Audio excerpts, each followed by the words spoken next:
podido participar en la discusión y en el debate de esta importante ley, porque esta norma nos permite establecer las reglas de funcionamiento de una institución que no es, como se ha dicho, eminentemente técnica, no, es un órgano político. Y si no reconocemos esa condición de ser una función cuyos representantes están expresando la diversidad de una sociedad a través de dos competencias específicas, que es legislar y fiscalizar, será difícil comprender entonces que esta ley tiene que estar hecha para cuando se está en un partido de gobierno y es mayoría, o cuando se está en un partido de gobierno o es minoría. Ese es el esfuerzo y el desafío que tenemos.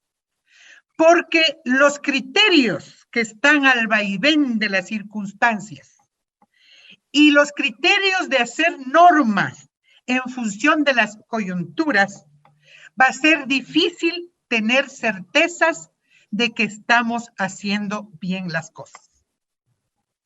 Yo quisiera solamente para referencia, así como lo han hecho otros asambleístas, simplemente decir, esta ley antes del presente periodo de gobierno y de la asamblea, en donde no era posible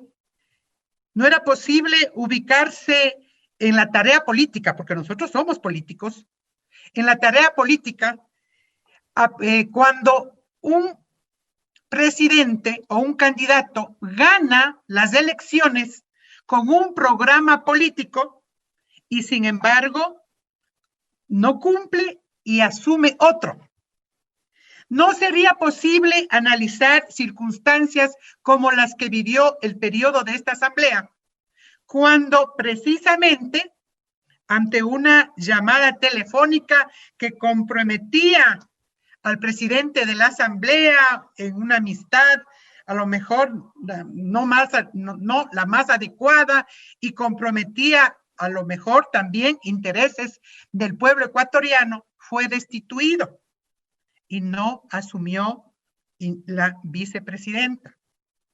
No sería lo mismo en las condiciones en las que, producto justamente de buscar el apoyo político, se reconfiguró las mayorías en la asamblea y para un segundo periodo se designaron otras comisiones y hubo otra distribución, por no decir de otra manera, de las comisiones en donde la correlación de fuerzas cambia. Entonces, solamente para dar cuenta de que esas condiciones políticas sumadas a lo que ya hemos vivido, en donde asambleístas están encausados, están con prisión preventiva, están prófugos, están inclusive, así lo han manifestado, con persecución política fuera del país.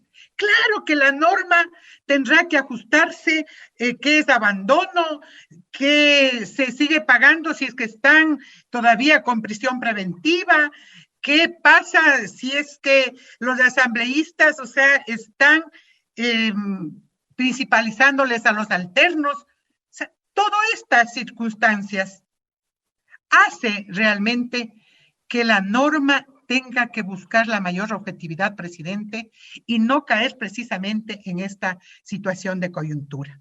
Yo he escuchado a algunos asambleístas y puedo dar cuenta de cuando sus partidos fueron gobierno, ¿no? Me refiero a hace 10, 15, 20 años. ¿Cuáles eran las condiciones y qué se hablaba respecto de la fiscalización? Lo propio, doy cuenta de la fiscalización cuando uno es mayoría. Y precisamente tengo que dar respuestas frente a entender lo que hoy está viviendo este Parlamento desde el 2008. Un nuevo modelo, una nueva estructura de hacer las leyes y de fiscalizar, que tiene que estar sometido a la evaluación. Claro, por eso estamos aquí y personalmente estoy aportando para que cambien las cosas. Pero decir que hay que procurar que la ley del organismo político actúe de acuerdo a las conveniencias, yo pienso que estamos equivocados. Lo que sí tenemos que tener para hacer esta norma es criterios que fortalezcan una institucionalidad para que independientemente de la coyuntura política, podamos cumplir con la defensa de los derechos de los ecuatorianos a través de la acción de legislar y de fiscalizar. Por eso es de que me permito hacer las siguientes observaciones. La centralidad de la acción legislativa tiene que estar en función de garantizar los derechos humanos. Si eso no lo tenemos claro, podemos plantear distribución de comisiones, de la creación de comisiones que se nos ocurre para cada cosa. Por eso es que tenemos que tener como referencia la Constitución, y es básicamente porque los derechos humanos constituyen el principal referente para la construcción de un Estado y para la construcción de la democracia. El tener un enfoque de derechos en la acción legislativa y en la acción de fiscalización permitirá justamente hacer lo que tenemos que hacer, representar los intereses de quienes confiaron en nosotros y no representar los intereses como mal lo han hecho y como tienen que ser investigados y sancionados quienes a nombre de la fiscalización, de los discursos rimbombantes de la transparencia, hoy han quedado delatados, que simplemente eran sus intereses en juego y no los intereses del pueblo ecuatoriano. Por eso, presidente, yo considero que esta labor de la fiscalización en temas de las comisiones especializadas, porque son al momento 12, pueden ser 13, 14, 15 o 9, tienen que también garantizarse la acción fiscalizadora. Entonces, la propuesta es, o al menos la reflexión es, ¿qué va a hacer la comisión de fiscalización? A más de sustanciar, ¿qué va a pasar cuando se duplique la acción de fiscalización de los mismos temas, mismas autoridades en las comisiones especializadas y en la comisión de fiscalización? Habrá que entonces tener una norma clara sobre ese tema. Lo otro, es evidente, la Constitución dice que los juicios políticos es sobre el incumplimiento de la Constitución, de la ley, y el seguimiento a la política pública precisamente es a la gestión de los funcionarios públicos en el cumplimiento de esa ley, pero también el cumplimiento de los derechos. Por eso es que hay que hacer un esfuerzo, porque no somos quienes a nombre de fiscalizar juzgamos delitos, sino valoramos las políticas públicas, porque estas les están afectando al pueblo ecuatoriano, porque los delitos los jueces tienen que investigar y tienen que sancionar y tienen que encarcelar a los ladrones, así sean asambleístas. Entonces, en esas circunstancias, sí es importante tener claro esta competencia que muchas veces, en la desesperación de lo que acá se ha dicho, de haber caído en lo profundo de un hueco, porque permítame decirlo, sí es posible que los parlamentos tengan el 30, el 40%. En el país ya sucedió.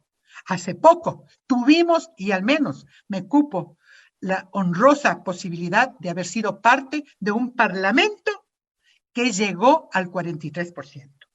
En esas circunstancias, lo que define entonces es la legitimidad que nos da la gente y que supere el tema de mayorías o minorías que varían, ya vamos a tener elecciones y van a cambiar. Ojalá esta ley que estamos haciendo para el próximo periodo no tenga también otras miradas. Por eso, presidente, yo creo que en el ánimo que la mayoría ha manifestado de buscar transparentar la gestión como institución, como órganos de la función y como personas o como representantes, me permito, por ejemplo, hacer un aporte muy puntual respecto al artículo 73, cuando se trata de reformas parciales o enmiendas constitucionales, no se podría admitir la votación en bloque de enmiendas para la Constitución. Ya la Corte Constitucional ha advertido esto. Hoy tenemos una comisión, entiendo yo, que es de enmiendas, y ojalá esto no ocurra, porque como se advierte que las reformas entrarán para el próximo periodo, aprobar en bloque reformas a la Constitución no podría sino dar cuenta de que no hay la posibilidad de ese debate democrático, de esa deliberación, de tener y observar la rigidez constitucional que esto exige. Por lo tanto, este es uno de los temas, que estoy planteando. Nosotros tuvimos la posibilidad con un grupo de legisladores de impulsar algo que para mí es una satisfacción. Haber iniciado ya lo que es el trámite de evaluación, mejoramiento y control de la aplicación de las leyes. Eso es muy importante. ¿Cómo no coincidir? ¿Cómo no coincidir con el código de ética, por ejemplo, que tiene que ser de manera permanente? ¿Cómo no coincidir con hacer un seguimiento a la ejecución presupuestaria?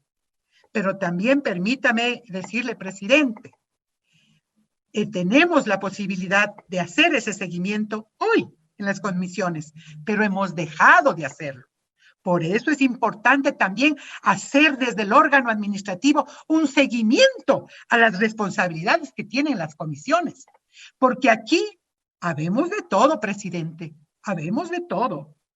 Personas que de pronto es el interés, nuestra responsabilidad, el compromiso, nos dedicamos en una línea de la comisión a la que pertenecemos a profundizar los temas y también hacemos esfuerzos por estar en otras comisiones y en otros grandes temas, pero también, ¿no es cierto?, hay circunstancias en donde es en el segundo debate, cuando ya en las comisiones se ha conocido los diferentes proyectos, se ha deliberado, se ha escuchado a la ciudadanía, se elabora un informe para primer debate, se pasa en el pleno, va el informe al segundo debate y recién, de pronto sí, a veces no sucede, porque tenemos muchas otras ocupaciones, digo, en el mejor de los casos, y hacemos propuestas.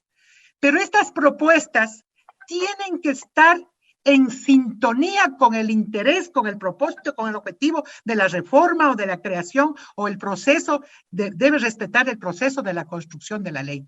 Por eso planteo, presidente, de que tratándose de observaciones para el segundo debate, debería al menos contemplarse un número de firmas que se adhieran o apoyen a efectos de que no sean 50, 70 asambleístas que planteen cosas a lo mejor que puedan aportar, pero que el momento no permiten la incorporación o que su planteamiento totalmente cambie el sentido de la reforma o de la estructura de la reforma, también es una realidad.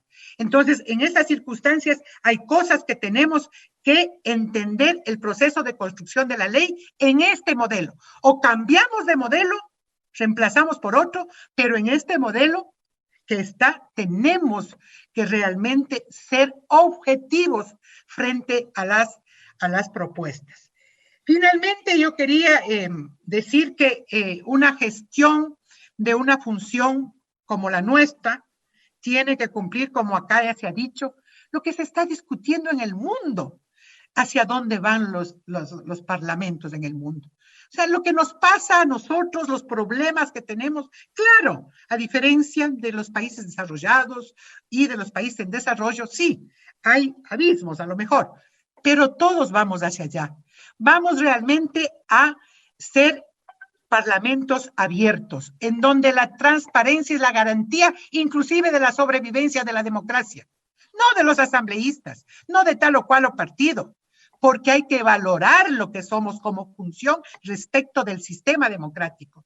Y por eso se tiene que realmente innovar, modernizar, actualizar. Y uno de los temas centrales es precisamente la mayor transparencia en la gestión. Y eso está dada por un órgano legislativo administrativo.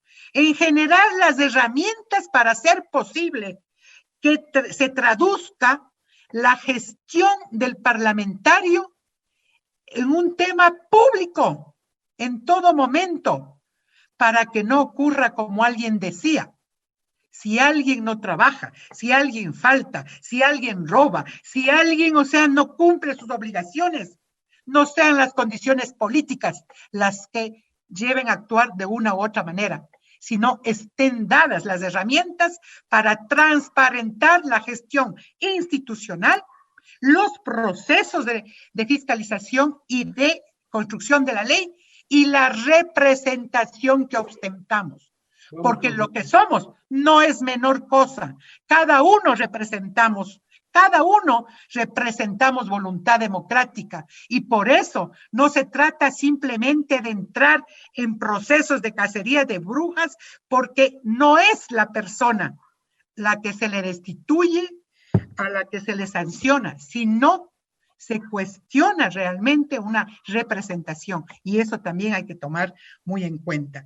Por eso es que la gestión de gobierno de la función legislativa tiene que también tener sus reglas claras y sus responsabilidades. La transparencia, la participación ciudadana y fundamentalmente lo que había iniciado diciendo, una gestión con enfoque de derechos humanos, y por eso insisto finalmente, presidente, en que se debe crear la Comisión de Derechos Humanos, tal como ya se lo hizo a través de la Ley de Discapacidades, y las comisiones que hoy funcionan están claramente definidas en función de garantizar esos derechos. Y por eso apoyo la creación de la Comisión de la Niñez, porque hay sectores prioritarios, porque hay políticas que tienen que ser prioritarias frente a las vulnerabilidades de la sociedad. Y esa es precisamente la que puede cumplir esos retos, esos desafíos de hacer posible que la Constitución, ¿no?, en su primer artículo, de garantizar un sistema democrático fundamentado en los derechos, en la justicia, en la condición de un Estado plurinacional, esté garantizado. No podemos tener otros criterios para definir comisiones, sino el enfoque de derechos. Muchísimas gracias, presidente. Gracias.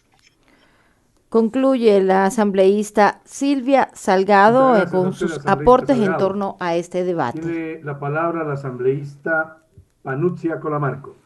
Y de inmediato se concede el uso de la palabra a la legisladora Panuccia Colamarco. Es el número 31 de intervenciones hasta el momento en las dos sesiones que se han llevado en torno a este debate, la que ocurrió en febrero y esta que estamos llevando ahora, la sesión 656. Se ha concedido el uso de la palabra a la asambleísta Panuccia